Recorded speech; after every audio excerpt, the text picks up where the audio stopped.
Hi, and welcome to this video, which will introduce you to a range of IELTS test questions for you to practice. If you'd like, you can click on the other video to see my answers, which I will read, and the text will also be available. So either way, vice versa, as you prefer. Do you recycle now? Why? Yes, certainly. Not only is it good for the environment, but it's also an expectation in my community. Thankfully, the city makes it convenient, so there's really no excuse not to recycle. Did you recycle when you were a kid? Yes, we recycled when I was a kid. We had a single bin for all recyclables, and I think I made a decent effort to put things where they belonged. But my parents might say differently. Will you recycle in the future? Absolutely. As the population grows and we consume more, it will be essential to continue to recycle. Hopefully, technology will develop so that all recyclable materials are actually recycled. What kind of things do you recycle? All of the common items like plastic, paper of all kinds, and glass. We also put food waste into a separate bin so it can be composted. I don't know firsthand where all these items go to be recycled, but I turn them over to the government regularly.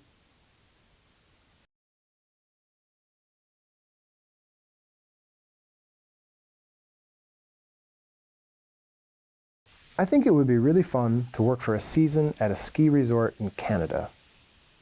As far as I know, there are many jobs available. Some people work at the mountain in the ticket office, or operating the chairlifts, or serving food and drink in the restaurant. Hotels, bars, and restaurants around the mountain also need seasonal staff too.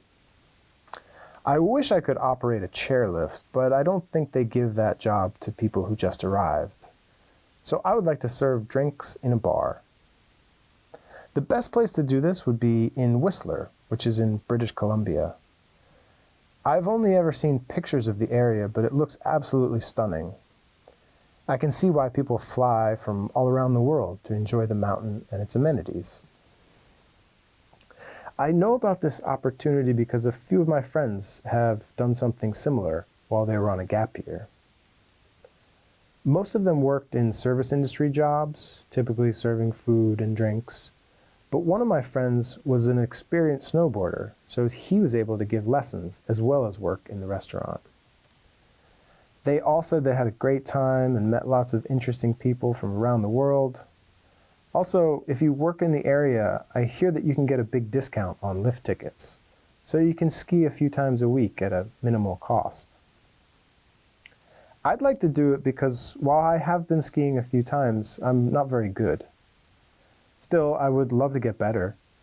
I like spending my free time outdoors, even if it's cold outside, so it seems like a good match. I'm also sure that through my work, I would make a diverse group of friends. I don't want to work in a bar long term, but in the short term, it would be an ideal way to fund my adventure. And who knows, maybe I would really love it.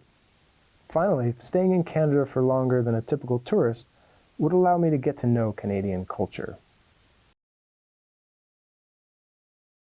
What kind of work can young people do in foreign countries?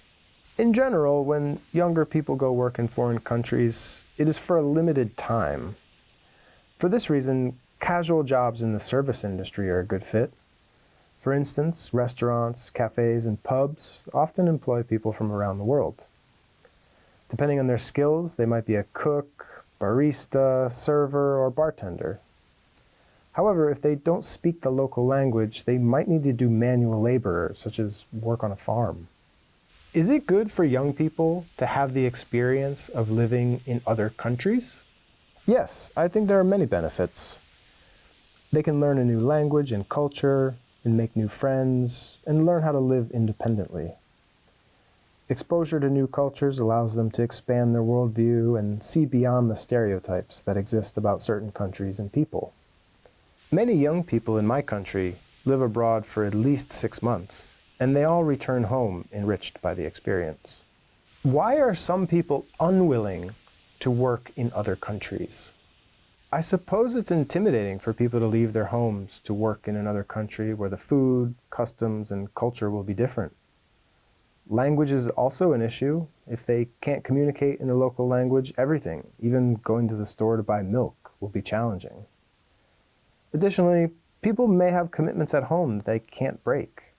For example, taking care of elderly family members or younger brothers and sisters.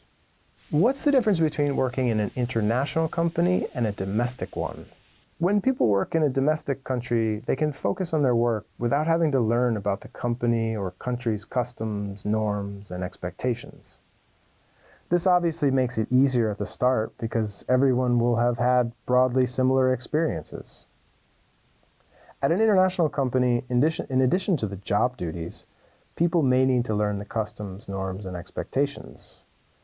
While this can be a wonderful experience, it is additional work and can lead to challenges.